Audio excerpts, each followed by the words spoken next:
سے محبت کرنی چاہیے اس سے وہ غافل ہوتا ہے۔ محبت کا جذبہ تو ہے، ڈائریکشن ٹھیک نہیں ہے، رخ ٹھیک نہیں ہے۔ وہ مالک حقیقی کو بھلا بیٹھا اور مخلوق سے اپنا دل لگا بیٹھا۔ اللہ تعالیٰ چاہتے ہیں کہ میرے بندے، جب پیدا میں نے تمہیں کیا اور رزق بھی میں دیتا ہوں اور تمہارا رب بھی میں ہوں، تو محبت بھی پھر مجھ سے کرو۔ علماء نے لکھا ہے کہ محبت کے 4 درجات ہیں۔ اگر دل کسی کی طرف مائل ہو نا تو اس کو کہتے ہیں رغبت، یہ محبت کی پہلی سٹیج ہے۔ اس بندے کو فلاں کے ساتھ رغبت محسوس ہوتی ہے، پھر رغبت جب بڑھتی ہے تو اس چیز کو حاصل کرنے کو دل چاہتا ہے، اس کو طلب کہتے ہیں۔ چنانچہ انسان اس چیز کو حاصل کرنے کی کوشش کرتا ہے جو اسے اچھی لگتی ہے، پھر یہ طلب جب بڑھتی ہے تو اس کو محبت کہتے ہیں۔ محبت کا معنی یہ کہ اس کے بغیر چین نہیں آتا، سکون نہیں ملتا، وقت نہیں گزرتا، اس کے پاس رہنے کو دل چاہتا ہے، اس سے بات کرنے کو دل چاہتا ہے۔ یہ محبت انسان کے اندر جب آ جاتی ہے تو بندہ اپنے محبوب کو حاصل کرنے کی کوشش کرتا ہے۔ پھر یہ محبت بڑھتی ہے اور بڑھتی ہے، حتیٰ کہ اتنی زیادہ ہو جاتی ہے کہ محب اپنے محبوب کو اپنا معبود بنا لیتا ہے۔ یعنی محبت کسی کی اتنی بڑھی کہ انسان نے محبت سے مغلوب ہو کر اس کے قدموں پہ سر رکھ دیا، اپنے محبوب کو اپنا معبود بنا لیا۔ تو عبادت سب سے اونچا درجہ ہے، رغبت، پھر طلب، پھر محبت، پھر عبادت۔ اور اللہ نے ہمیں اپنی عبادت کے لیے پیدا کیا کہ اے میرے بندو، دنیا میں تمہارے دل میں جو محبت کا سب سے آخری درجہ ہوگا وہ صرف میرے لیے ہوگا، اور اس محبت میں میں کسی اور کو شریک نہیں ہونے دیتا۔ تم میرے ساتھ اقرار کرو، لا الہ الا اللہ، نہیں کوئی معبود سوائے اللہ کے۔ جب بندہ یہ کہتا ہے تو اللہ کے ساتھ بہت بڑا وعدہ کر لیتا ہے، اتنا بڑا وعدہ کہ اس کلمے کو پڑھنے والے بندے کے زندگی کے جتنے گناہ ہوتے ہیں اللہ سب کو معاف کر دیتا ہے۔ 100 سال اس نے کفر کیا، شرک کیا، اللہ اس کو بھی معاف کر دیتے ہیں۔ چنانچہ کتابوں میں لکھا ہے کہ ایک بندہ کلمہ پڑھتا ہے تو فرشتہ اس عمل کو لے کے اللہ کے حضور پیش کرنے کے لیے آسمانوں پہ جاتا ہے، تو اوپر سے نیچے آنے والے ایک فرشتے سے اس کی ملاقات ہوتی ہے، دونوں آپس میں بات چیت کرتے ہیں۔ تو اوپر سے نیچے آنے والا فرشتہ پوچھتا ہے بھئی تم کہاں جا رہے ہو؟ یہ کہتا ہے جی کہ ایک بندے نے کلمہ پڑھا اور میں اس کا عمل اللہ کے حضور پیش کرنے کے لیے جا رہا ہوں۔ پھر یہ پوچھتا ہے آپ نیچے کہاں جا رہے ہو؟ وہ فرشتہ کہتا ہے کہ جس بندے نے کلمہ پڑھا میں اس بندے کو مغفرت اور بخشش کی خوشخبری دینے کے لیے جا رہا ہوں۔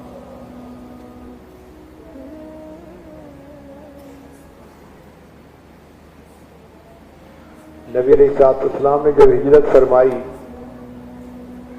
تو آپ نے پہلے خطبے میں فرمایا اے لوگو احب اللہ لما یغزوکم من نعمہ، اللہ سے محبت کرو کہ اس نے تمہیں تمام نعمتوں سے نوازا ہے۔ ہمیں دنیا میں یہ نعمتیں کس نے عطا کی ہیں؟ تو حق بنتا ہے کہ ہم اس اللہ سے محبت کریں۔ بینائی کس نے دی؟ سماعت کس نے دی؟ عقل کس نے دیا؟ کھانا پینا کس نے دیا؟ بیوی بچے کس نے دیے؟ صحت کس نے دی؟ تو سب کچھ تو ہمیں اللہ نے دیا، تو حق بھی اللہ کا بنتا ہے کہ ہم اس سے محبت کریں۔ اگر اللہ ہمیں آنکھیں نہ دیتے ہم اندھے ہوتے، اگر اللہ ہمیں سماعت نہ دیتے ہم بہرے ہوتے، اللہ ہمیں زبان نہ دیتے تو ہم گنگے ہوتے، عقل نہ دیتے ہم پاگل ہوتے، کپڑے نہ دیتے ہم ننگے ہوتے، کھانا نہ دیتے ہم بھوکے پیاسے ہوتے، ہمیں اللہ تعالیٰ گھر نہ دیتے ہم بے گھر ہوتے، اللہ تعالیٰ ہمیں علم نہ دیتے ہم جاہل ہوتے، اللہ صحت نہ دیتے ہم بیمار ہوتے، اللہ ہمیں مال نہ دیتے ہم فقیر ہوتے، اللہ ہمیں دنیا میں عزت نہ دیتے ہم ذلیل ہوتے۔ آج جو عزتوں بری زندگی دنیا میں گزارتے پھر رہے ہیں، یہ اس مالک کا کرم اور احسان ہی تو ہے۔ تو ہمیں چاہیے کہ ہم اللہ سے محبت کریں اور ٹوٹ کے محبت کریں، جتنی محبت کر سکتے ہیں اتنی محبت کریں۔ چنانچہ نبی علیہ السلام نے ایک اور بات فرمائی، احب اللہ بکل قلوبکم، لوگوں اللہ سے پورے دل کے ساتھ محبت کرو، ادھورے دل سے محبت نہ کرو۔ اللہ نے کسی بندے کے سینے میں دو دل نہیں بنائے، ایک نفس اور شیطان کو دے دے اور دوسرا رحمان کو دے دے۔ فرمایا نہ، دل ایک ہے اور ایک ہی کے لیے ہے، اب یہ دل اللہ کے لیے ہے۔ تو ہمیں چاہیے کہ اللہ سے محبت کریں اور ٹوٹ کے محبت کریں، جتنا کر سکتے ہیں اتنی محبت کریں۔ جس بندے نے محبت کو حاصل کر لیا اس نے مقصد زندگی کو پورا کر لیا۔ یہ وہ بندہ ہے جو دنیا میں اپنے مقصد کی زندگی گزار رہا ہے اور اللہ تعالیٰ سے اس نے تعلق کو جوڑ لیا۔ من کان للہ کان اللہ لہ، جو اللہ کا ہو جاتا ہے پھر اللہ اس کے ہو جاتے ہیں۔ یہ بندہ اللہ سے محبت کرتا ہے، اللہ اس سے محبت کرتے ہیں، پھر اس بندے کی زندگی ہدایت والی زندگی ہوتی ہے۔ چنانچہ علماء نے لکھا ہے کہ محبت کے 10 ارکان ہیں۔ پہلا رکن ہے الصفوہ، یہ حضرت آدم علیہ السلام اور نوح علیہ السلام کی منزل تھی۔ اللہ فرماتے ہیں ان اللہ اصطفیٰ آدم و نوحا، اور دوسری منزل ہے خلہ، خلیل کہتے ہیں دوست کو، تو خلہ دوستی کو کہیں گے۔ یہ حضرت ابراہیم علیہ السلام کی منزل تھی۔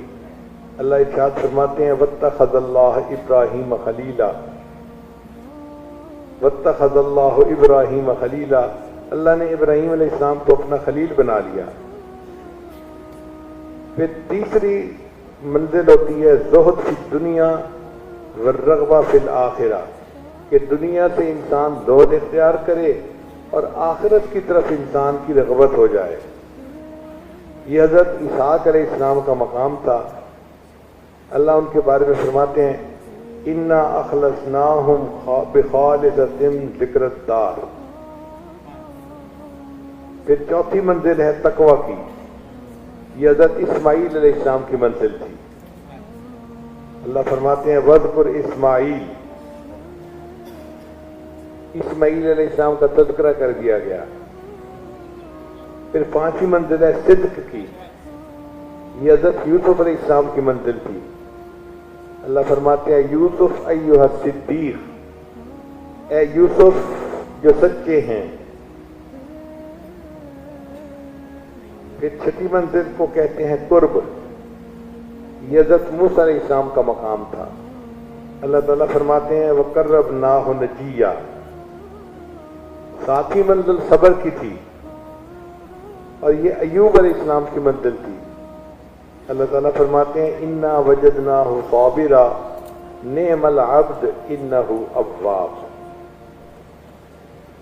پھر آٹھویں منزل ہے استغفار کی، یہ حضرت داؤد علیہ السلام کی منزل تھی۔ اللہ تعالیٰ فرماتے ہیں وَظَنَّ دَاوُودُ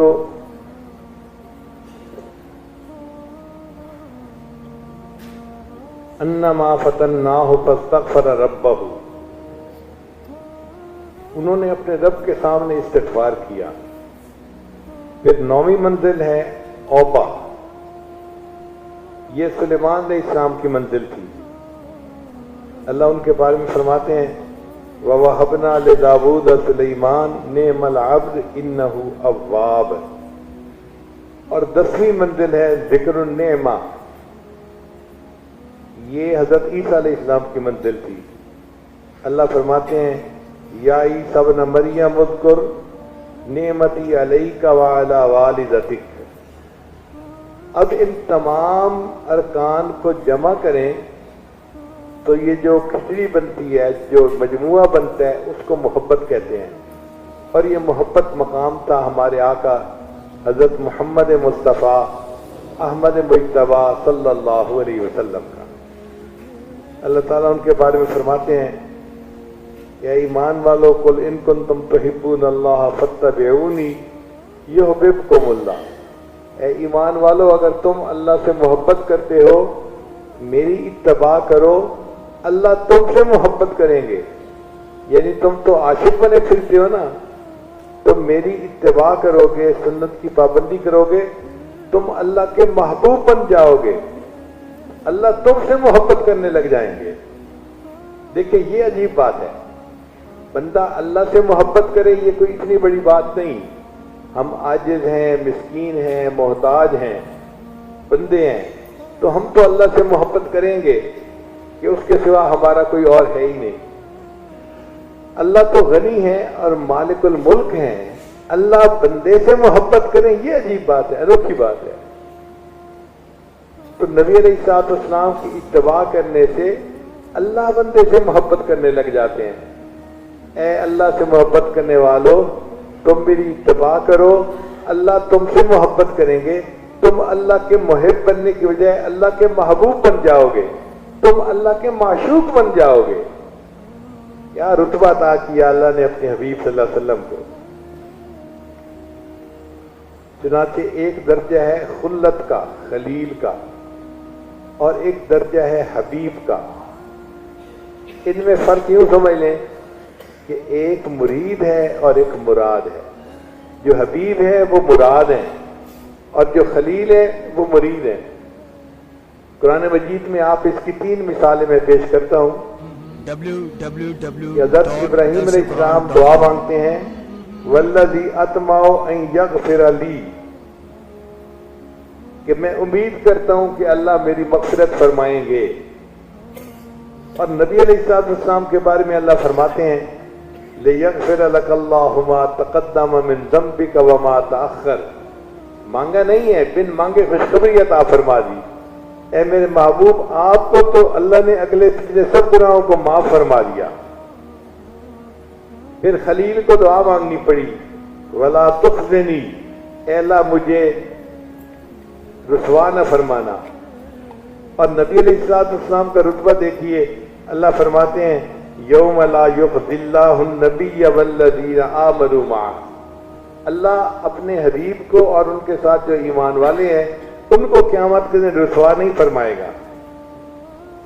پھر حضرت ابراہیم علیہ السلام نے دعا مانگی وَجْنُبْنِي وَبَنِيَّ أَن نَعْبُدَ الْأَصْنَامَ. اللہ مجھے بھی بچا لیجئے اور میری اولاد کو بھی بچا لیجئے کہ ہم بتوں کی پرستش نہ کریں.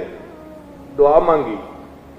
اور نبی علیہ السلام کے بارے میں اللہ کا احسان دیکھیے، فرماتے ہیں انما یرید اللہ لیذھب عنکم الرجس اہل البیت ویطہرکم تطہیرا. تو اس سے پتہ چلتا ہے کہ واقعی حبیب کا مقام بہت بلند تھا. اللہ نے ان پر اپنی سب جو ہے وہ نعمتیں فرما دی تھیں اور ان کو سب سے بلند رتبہ عطا فرما دیا. اب نبی علیہ السلام کو جو محبت ملی اللہ کی، تو نبی علیہ السلام نے امت کو بھی یہی سکھایا کہ بھئی تم اس محبت میں سے حصہ پاؤ. چنانچہ صحابہ کرام میں سے بہت سے صحابہ نے اللہ کی محبت میں سے حصہ پایا. ان میں سب سے آگے جو نکل گئے وہ سیدنا ابوبکر صدیق لانو تھے. سیدہ صدیق لانو فرماتی ہیں کہ سیدنا صدیق اکبر لانو کو لوگوں پر نماز اور روزے کی وجہ سے فضیلت حاصل نہیں تھی کہ وہ روزے زیادہ رکھتے تھے یا نمازیں لمبی پڑھتے تھے. ان کو فضیلت اس محبت کی وجہ سے تھی جو اللہ نے ان کے دل میں پیدا کر دی تھی. تو ان کے دل میں اللہ کی محبت ایسی تھی کہ اس محبت کی وجہ سے وہ سارے لوگوں میں سے بازی لے گئے.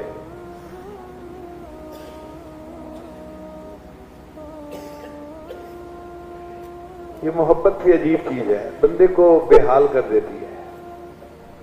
چنانچہ شبلی رحمت اللہ علیہ فرمایا کرتے تھے کلہم یفرون من الحساب، ہر بندہ حساب سے فرار اختیار کرتا ہے، بچتا ہے. یا اللہ حساب نہ لینا، حساب نہ لینا. وَأَنَا أَتَمَنَّا الْحِساب، اور میں تمنا کرتا ہوں کہ اللہ میرا حساب لے. اللہ اکبر کبیرہ.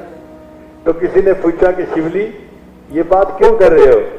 اس نے کہا لیس حبیبی یکون مخاطبی، اگر اللہ میرا حساب لیں گے تو کیا اللہ مجھ سے مخاطب نہیں ہوں گے؟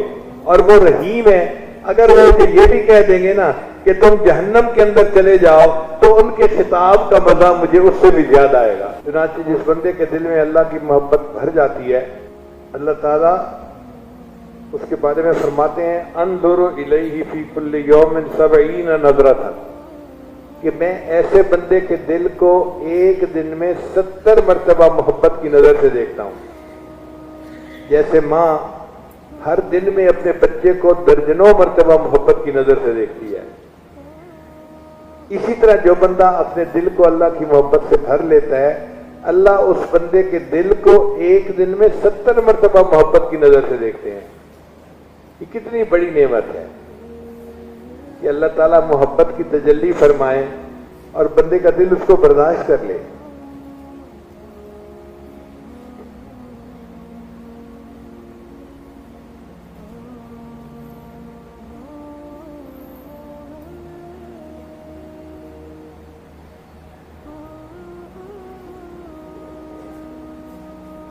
یہ محبت کی جو کیفیت ہے نا، یہ ایک آگ ہے جو انسان کے سینے میں جل جاتی ہے.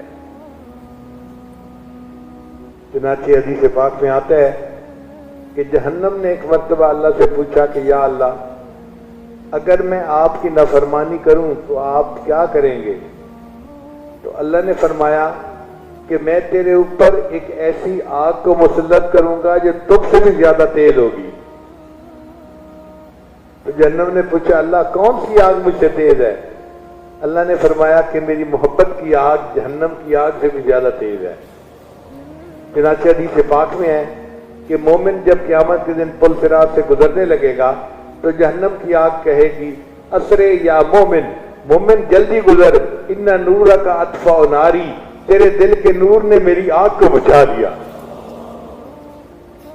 یہ محبت کی آگ ایسی ہے جہنم کی آگ کو بجھا دیتی ہے، اس کو کھا جاتی ہے. اب بتائیے کہ ایسی آگ کو جو بندہ برداشت کرتا ہے اپنے دل میں، وہ کتنا بڑا عظیم انسان ہے. اللہ تعالی ہمیں بھی عطا فرما دے. لوگوں کو تو مخلوق کی محبت چین سے نہیں بیٹھنے دیتی. چنانچہ ایک آدمی گزرا ہے، اس کا نام تھا قیس. قیس کہتے ہیں عقل مند کو. پورا نام کتابوں میں لکھا ہے قیس ابن ملو ابن مزاحم، یہ اس کا پورا نام تھا.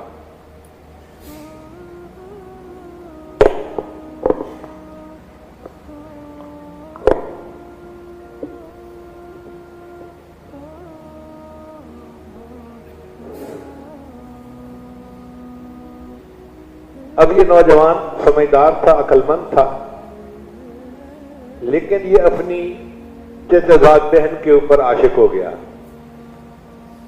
تو وہ چچا زاد بہن بھی کیا تھی؟ رنگ کی کالی تھی، اور کالی ہونے کی وجہ سے اس کا نام ماں باپ نے لیلا رکھا تھا. لیلا بنت مہدی ابن سعد، کزن تھے دونوں آپس میں. اب اس بندے کی محبت کے تذکرے گاؤں سے نکل کے شہروں تک پھیلے. تو ایک مرتبہ باپ نے کہا کہ قیس تیری بدنامی کی وجہ سے مجھے بہت ذلت اٹھانی پڑتی ہے، تو کیا ایک لڑکی کے پیچھے لگ گیا ہے اور تو نے خاندان کی عزت کو دبا لگا دیا، چل میرے ساتھ حرم میں اور چل کے اس محبت سے توبہ کر۔ تو یہ قیس اپنے باپ کے ساتھ حرم میں چلا گیا، بیت اللہ کے پاس پہنچ کے والد نے کہا کہ توبہ کر اس محبت سے، تو اس نے غلاف کعبہ کو پکڑ کے ایک شعر پڑھا، الہی تبت من کل المعاصی، الہی تبت من کل المعاصی ولکن حب لیلی لا اتوب، اے اللہ ہر گناہ سے میں توبہ کرتا ہوں، لیلا کی محبت سے توبہ نہیں کرتا۔ اب جب اس نے یہ الفاظ کہے تو اس کے والد نے غصے سے اس کی طرف دیکھا، یہ کیا بدتمیزی ہے، میں لے کے آیا ہوں کہ توبہ کر اور یہ کہتے ہیں کہ ولیکن حب لیلی لا اتوب، تو سمجھدار تو تھا ہی صحیح۔ اس نے جب دیکھا کہ والد نے خفا ہو کے دیکھا ہے تو اگلا شعر پڑھا، الہی لا تسلبنی حبہا ابدا، اے اللہ اس لیلا کی محبت کبھی میرے دل سے سلب نہ کرنا، وَيَرْحَمَ اللَّهُ عَبْدًا قَالَ آمِينَ، اور جو میری دعا پر آمین کہہ دے اللہ اس بندے کے گناہوں کو بھی معاف کر دے۔ یعنی اگر میرے ابو آمین کہہ دیں تو اللہ میرے ابو کی بھی مغفرت فرما دے۔ تو یہ ایسا پاگل تھا اس محبت میں۔ جب سیدنا حسن رضی اللہ تعالیٰ عنہ نے سیدنا امیر معاویہ رضی اللہ عنہ سے صلح کر لی اور حکومت کے معاملے میں ان کے حق میں دستبردار ہو گئے، تو حسن رضی اللہ عنہ بہت خوش تھے کہ میں نے حکومت ان کے سپرد کر دی جو اس کے زیادہ اہل تھے۔ ایک دفعہ جا رہے تھے مکہ مکرمہ میں تو قیس صاحب آگے سے مل گئے، تو حسن رضی اللہ عنہ نے روکا، قیس کیا حال ہے، کہاں جا رہے ہو؟ دیکھو میں نے کتنا اچھا کیا، حکومت جن کو سجتی تھی میں نے حکومت ان کے حوالے کر دی اور خود میں ایک طرف ہو گیا ہوں۔ تو قیس خاموش کھڑا سن رہا ہے، تو حضرت اللہ عنہ نے فرمایا چپ کیوں کھڑا ہے، کوئی جواب نہیں دیتا؟ کہنے لگا جی کہ میں سوچ رہا ہوں حکومت تو لیلا کو سجتی ہے۔ انہوں نے فرمایا انت مجنون، تو مجنون ہے۔ اس کے بعد اس کا نام قیس کی بجائے مجنون ہو گیا کہ یہ پاگل تھا اس کے پیچھے۔ اگر مخلوق کی محبت انسان کو ایسا پاگل کر دیتی ہے تو اللہ کی محبت تو پھر انسان کو پتہ نہیں کس کیفیت پہ پہنچاتی ہو۔ مجنون جب فوت ہوا تو کسی کو خواب میں نظر آیا، اس نے مجنون آگے کیا بنی؟ کہنے لگا کہ اللہ نے میری مغفرت فرما دی اور مجھے فرمایا کہ میں نے تجھے نمونے کے طور پہ رکھ لیا ہے، میں قیامت کے دن اپنے سے محبت کرنے والوں کو تیرا نمونہ پیش کروں گا کہ دیکھو اگر مخلوق کی محبت میں یہ بندہ اتنا پاگل ہو سکتا ہے، اے میرے بندوں کلمہ پڑھنے والوں تم نے مجھ سے محبت کیوں نہ ایسی کی؟ مولانا روم رحمت اللہ علیہ فرماتے ہیں عشق مولا کہ کمز لیلا بود گوئے گشتن بہرے اولا بود، کہ لوگوں کیا مولا کا عشق لیلا کے عشق سے بھی کیا گزرا ہے کہ مجنون تو لیلا سے اتنی محبت کرے اور ہم بندے ہو کے اپنے اللہ سے محبت نہیں کر پاتے۔ ایک حاکم میں وقت تھا، اس نے لیلا مجنون کی باتیں سنی تو اس کو خیال آیا کہ پتہ نہیں یہ لیلا کتنی حور پری ہوگی کہ مجنون اس کے پیچھے اتنا دیوانہ بنا ہے۔ اس نے پولیس کو کہا کہ لیلا کو میرے سامنے لاؤ میں دیکھو تو صحیح۔ اب جب لیلا آئی تو وہ تو ایک عام سی لڑکی تھی کالے رنگ کی، تو بادشاہ نے اسے کہا الدگر خوباں تو افزوں نیستی، اے لیلا دوسری خوبصورت عورتوں سے کوئی بڑھ کر تو حسین نہیں ہے، گفت خاموش کیوں تو مجنون نیستی۔ اس نے جواب دیا خاموش رہو اس لیے کہ تیرے پاس مجنوں کی آنکھ نہیں ہے، اگر تو مجنوں کی آنکھ سے مجھے دیکھتا تو دنیا میں مجھ سے زیادہ خوبصورت تجھے کوئی نظر نہ آتا۔ اللہ بھی ہمیں ایسی آنکھ عطا فرما دے کہ جو ہم اپنے خالق اور مالک کو ایسی محبت کی نظر سے دیکھیں کہ وہ ہمارا محبوب حقیقی بن جائے۔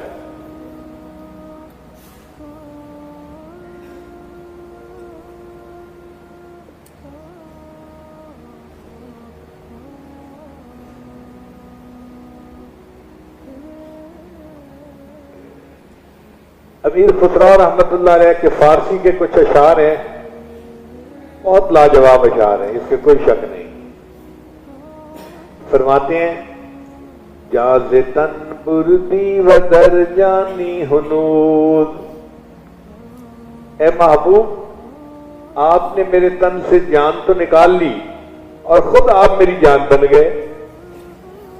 دردہا دادی و درمانی ہنوز، آپ نے مجھے درد تو عطا کی اور اس درد کی دوا بھی محبوب آپ خود بن گئے۔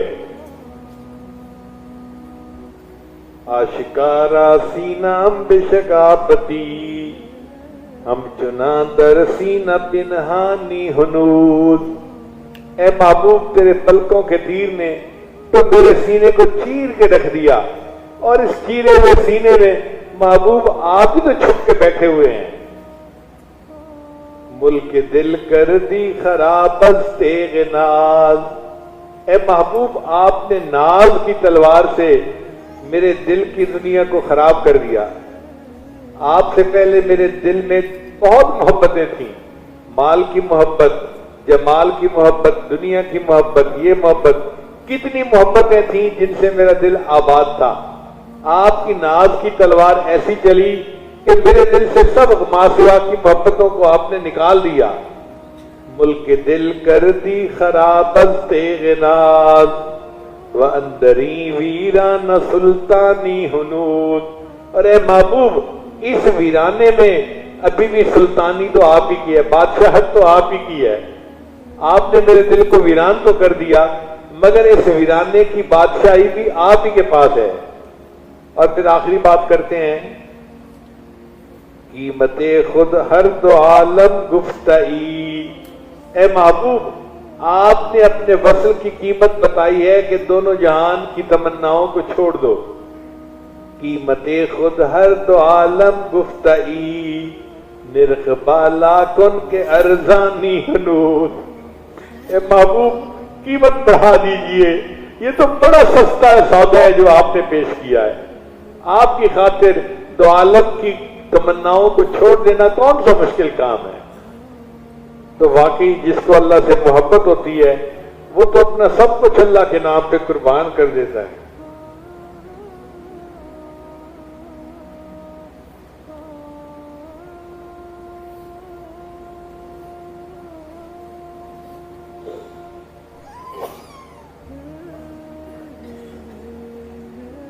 ہمارے علاقے میں ایک بزرگ گزرے ہیں، خواجہ غلام فرید رحمت اللہ علیہ، ان کے علاقائی زبان میں بہت پیارے اشعار ہیں،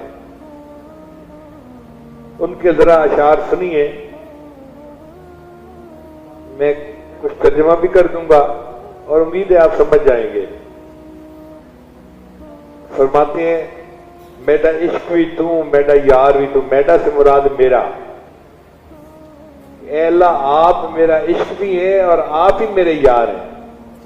میرا عشق بھی تو میرا یار بھی تو، میرا دین بھی تو ایمان بھی تو، میرا دین بھی آپ ہیں اور میرا ایمان بھی آپ ہیں۔ میرا جسم بھی تو میرا روح بھی تو، میرا قلب بھی تو وجدان بھی تو، میرا ذکر بھی تو میرا فکر بھی تو، میرا ذوق بھی تو وجدان بھی تو، میرا دھرم بھی تو میرا بھرم بھی تو، میرا شرم بھی تو میرا شان بھی تو، میرا حسن تے بھاگ سہاگ بھی تو، میرا بخت نام نشان بھی تو، میری مہندی کجل مساگ بھی تو، میری سرخی بیڑا پان بھی تو، یہ یار فرید قبول کرے سرکار بھی تو سلطان بھی تو۔ اے اللہ میری مہندی، میرا سرما، میرا مسواک، جو چیز حسن کو بڑھاتی ہے میرا سب کچھ آپ ہیں۔ کیا محبت کا جذبہ ہوگا جس میں انہوں نے یہ الفاظ کہے ہوں گے۔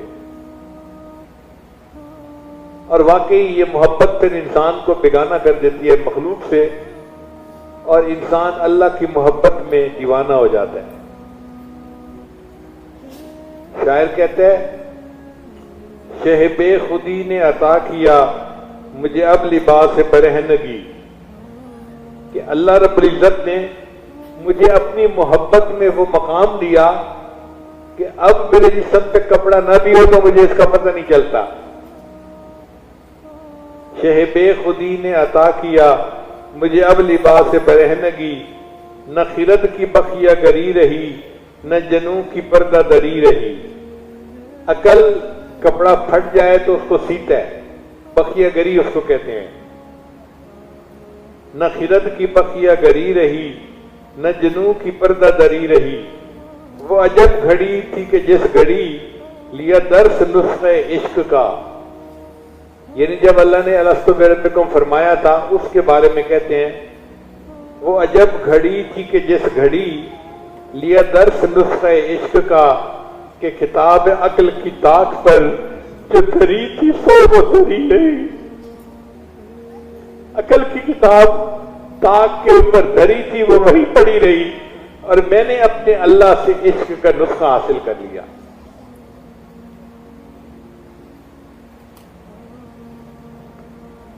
چنانچہ جب انسان کو اللہ کی محبت میں رسوخ ملتا ہے تو وہ پھر کثرت سے ذکر کرتا ہے.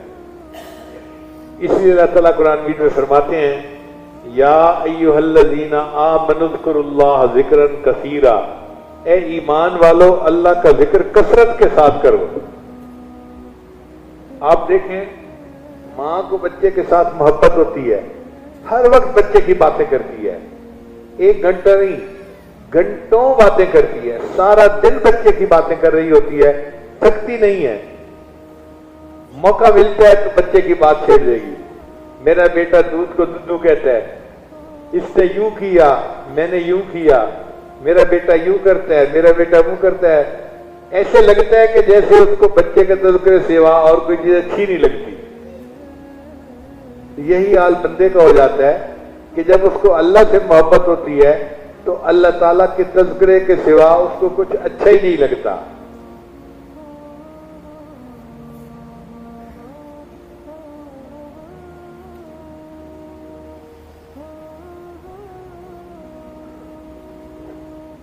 ماں بیٹے کا نام لیتی ہے نا تو اس کو اپنے منہ میں مٹھاس محسوس ہوتی ہے. ایسے ہی بندے کی کیفیت ہو جاتی ہے، وہ اللہ کا نام لیتا ہے اسے اپنے منہ میں مٹھاس محسوس ہوتی ہے. اس اللہ کے نام میں بھی پتہ نہیں کیا شیرینی ہے کہ بندہ یوں محسوس کرتا ہے کہ جیسے میرے منہ کے اندر مٹھاس آ گئی. چنانچہ شبلی رحمۃ اللہ علیہ ایک بزرگ گزرے ہیں، ان کے حالات زندگی میں لکھا ہے کہ ان کے سامنے جب کوئی بندہ اللہ کا نام لیتا تھا وہ جیب میں ہاتھ ڈالتے تھے اور گڑ کی ڈلی نکال کے اس بندے کو کھانے کے لیے دیتے تھے. اس زمانے میں یہی کینڈی تھی، یہی سویٹ تھی، یہی سب کچھ تھا، گڑ کی ڈلی. لوگ حیران ہوتے کہ ان کے سامنے جو اللہ کا نام لیتا ہے یہ کھانے کے لیے گڑ کیوں دیتے ہیں. ایک بندے نے پوچھ لیا شبلی آپ کے سامنے جو اللہ کا نام لیتا ہے آپ اسے کھانے کے لیے گڑ کیوں دیتے ہیں؟ تو فرمانے لگے جس منہ سے میرے محبوب کا نام نکلے میں اس کو شیرینی سے نہ بھر دوں تو اور کیا کروں. اس منہ سے میرے اللہ کا نام نکلا ہے، میرا دل چاہتا ہے کہ میں اس کے منہ کو شیرینی سے بھر دوں، مٹھائی سے بھر دوں. تو یہ محبت کی کیفیت ہوتی ہے.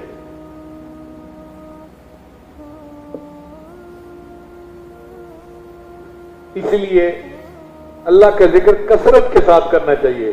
لیٹے بیٹھے چلتے پھرتے ہر وقت انسان اللہ اللہ اللہ اللہ ہی کرتا رہے.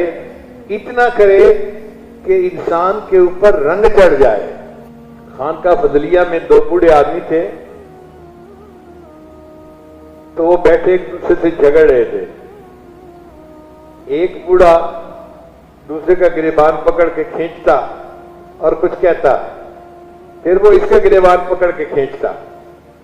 اب لوگ حیران تھے کہ دونوں بہت نیک متقی آدمی ہیں اور بڑی عمر کے ہیں، بوڑھے ہو گئے اور مسجد میں بیٹھ کے یہ آپس میں کیوں الجھ رہے ہیں. تو ایک بندہ قریب ہوا دیکھنے کے لیے تو اس نے کیا دیکھا کہ ان دونوں میں سے ایک نے کہہ دیا تھا اللہ میرا ہے اللہ میرا ہے.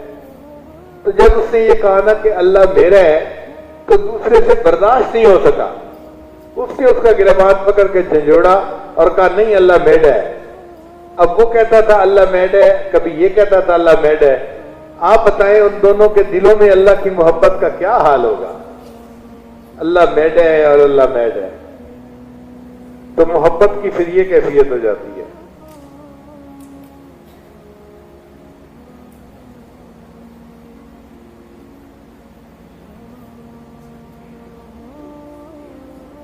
چنانچہ انسان جب اللہ کا ذکر کثرت کے ساتھ کرتا ہے تو اس کے دل میں اللہ کی محبت بڑھ جاتی ہے، اور محبت انسان کو تنہائی پسند بنا دیتی ہے۔ یہ دستور ہے۔ آپ دیکھیے کہ نبی علیہ السلام مکہ مکرمہ میں رہتے تھے، اس زمانے میں نہ کوئی ٹریفک تھی، نہ کوئی فیکٹریاں تھیں، نہ کوئی مشینیں تھیں، نہ آواز تھی، تو مکہ مکرمہ میں سکون کی زندگی تھی۔ مگر نبی علیہ السلام پھر بھی غار حرا پر ایک ہفتے کے لیے تشریف لے جاتے تھے، کھانا ساتھ لے کر جاتے تھے، اور وہاں تنہائی میں بیٹھ کے اپنے رب کو یاد کرتے تھے۔ تو محبت انسان کو تنہائی پسند بنا دیتی ہے۔ بخاری شریف کے الفاظ ہیں، ثم حبب الیہ الخلا، نبی علیہ السلام کو تنہائی اچھی لگتی تھی۔ اگر ہمارے دل میں اللہ کی محبت آئے گی تو ہمیں بھی پھر تنہائی اچھی لگے گی۔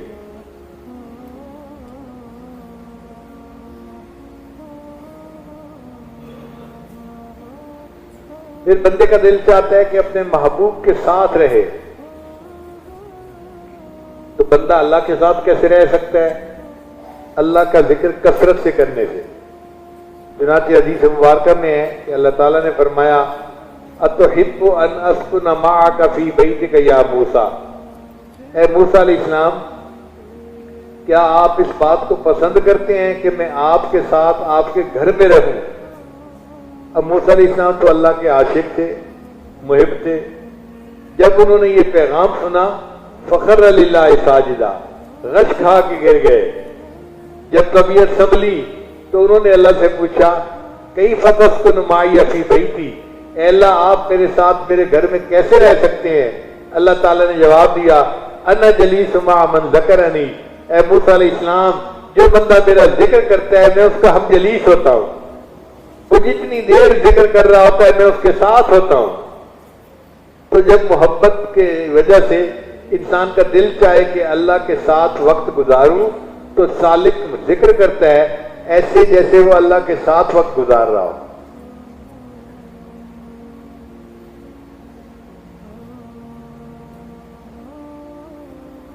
دیکھیں، ہم اپنے محبوب کو دیکھ تو سکتے نہیں، جسمانی طور پہ مل تو دنیا میں سکتے نہیں، تو پھر ہم عاشق اگر ہیں تو اپنا وقت کیسے گزاریں؟ پھر اللہ کا نام کا تذکرہ کر کے اپنے دل کو تسلی دے۔ چنانچہ شاعر کہتے ہیں، دید مجنوں راہ رکھے صحرا نورد، درمیان بادیا بنشستہ فرد۔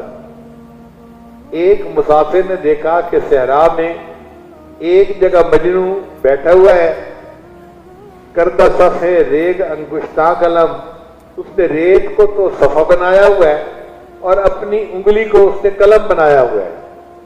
می زند با عشق خونی ای رقم، اور وہ بیٹھا ہوا اس ریت کے اوپر کچھ لکھ رہا ہے، لکھتا ہے پھر مٹا دیتا ہے، پھر لکھتا ہے پھر مٹا دیتا ہے۔ تو وہ بندہ قریب ہوا اور اس نے کہا، گفت اے مجنون شیدا چیست این، اے مجنون تو یہ کیا کر رہا ہے؟ می نویسی نامہ بہرے کیست این، تو کس کے نام بیٹھا ہوا خط لکھ رہا ہے کہ تو نے ریت کو اپنا صفحہ بنا لیا اور اس کے اوپر خط لکھتا ہے اور پھر مٹا دیتا ہے، پھر لکھتا ہے پھر مٹا دیتا ہے۔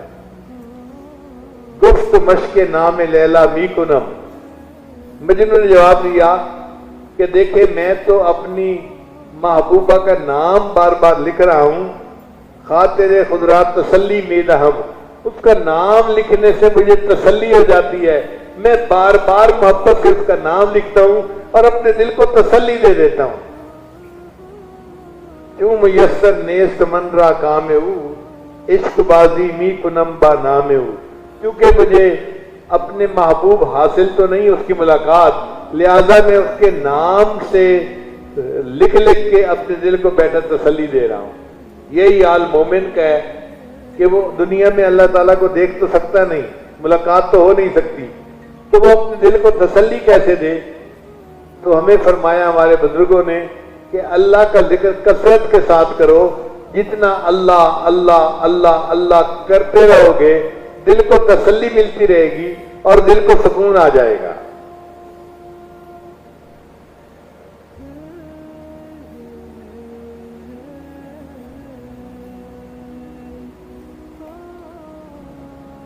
اب اس سے بعض لوگ اعتراض کرتے ہیں کہ جی آپ لوگ اللہ اللہ کا ذکر کیوں کرتے ہیں؟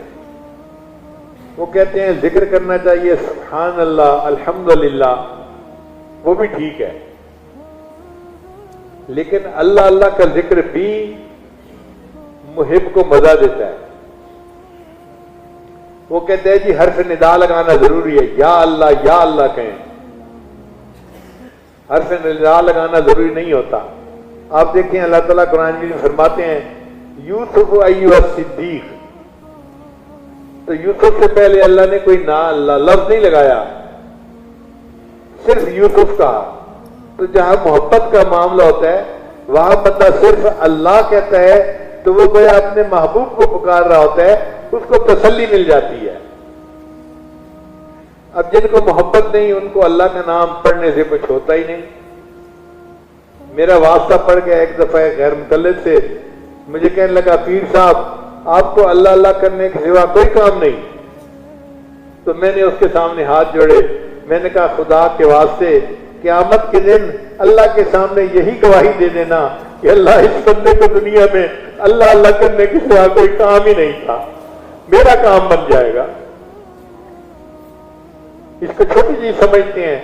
ہر وقت اللہ اللہ کرنا کوئی چھوٹا کام نہیں ہے. دل میں محبت ہوتی ہے تو بندہ یہ نام بار بار لیتا ہے، ورنہ تو توفیق ہی نہیں ہوتی، منہ سے نام ہی نہیں نکلتا. مجھے کہنے لگا جی آپ اللہ اللہ جو کرتے ہیں اس کا کوئی معنی نہیں ہوتا. میں نے کہا ٹھیک ہے، ہم رٹیں گے گرچہ مطلب کچھ نہ ہو، ہم تو عاشق ہیں تمہارے نام کے. مطلب بنتا یہ نہیں بنتا، بس ہم تو اللہ کے نام کے عاشق ہیں، ہم اللہ کے نام کو رٹتے رہیں گے.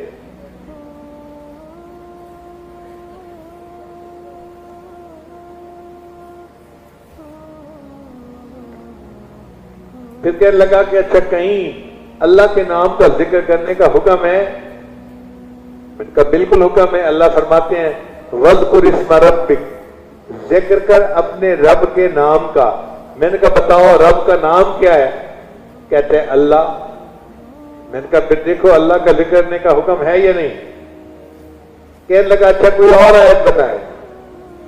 میں نے کہا اللہ فرماتے ہیں فی بیوت اذن اللہ ان ترفع ویذکر فی حسبہ، اور اس میں ذکر کیا جاتا ہے اللہ کے نام کا. تو اللہ کے نام کا ذکر کیا جانا مسجد میں قرآن مجید سے ثابت ہے.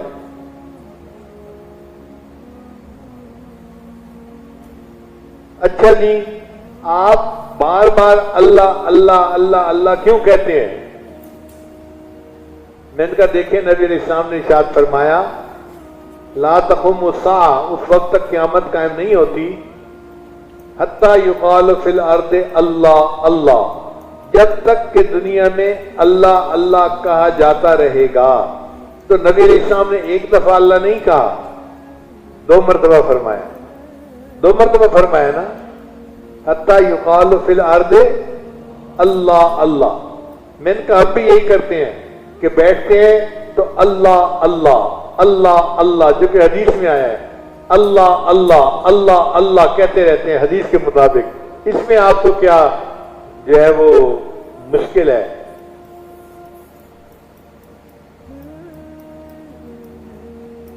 پھر کہنے لگا جی آپ باتیں بہت کرتے ہیں. میں نے کہا اللہ تعالیٰ فرماتے ہیں قل اللہ ثم ذرہم فی خوضہم یلعبون. اب وہ ترجمہ تو سمجھتا تھا، غصہ اس کو بڑا آیا مگر خاموش ہو کے چلا گیا ایک طرف. تو بھائی یہ تو محبت کا معاملہ ہے. ہمیں ہمارے محبوب کا نام اچھا لگتا ہے، ہم اس نام کو رٹیں گے اور دن رات رٹیں گے. کسی کو تکلیف ہوتی ہے تو ہوتی رہے. ہمارا تعلق ہے نا اللہ کے ساتھ. اللہ تعالیٰ ہمیں اسی تعلق پہ زندہ رکھے اور اسی تعلق سے اللہ ہمیں موت عطا فرمائے. اور قیامت کے دن اسی تعلق پہ ہم اللہ کے سامنے کھڑے ہوں. ہمارے سلسلہ عالیہ نقشبندیہ میں پہلے ذکر اس میں ذات کے اسباق کروائے جاتے ہیں. 7 اسباق اس میں ذات کے ہیں: قلب، روح، سر، خفی، اخفا، نفس اور قالبیہ. یہ 7 لطائف جو ہیں اس پر اللہ اللہ کا ذکر کیا جاتا ہے. تو اس سے ہوتا کیا ہے کہ سالک کا دل ہر طرف سے ہٹ کٹ کے اللہ کے ساتھ جڑ جاتا ہے. پھر اس کے بعد مشائخ نے تحلیل کے اسباق رکھے ہیں: لا الہ الا اللہ.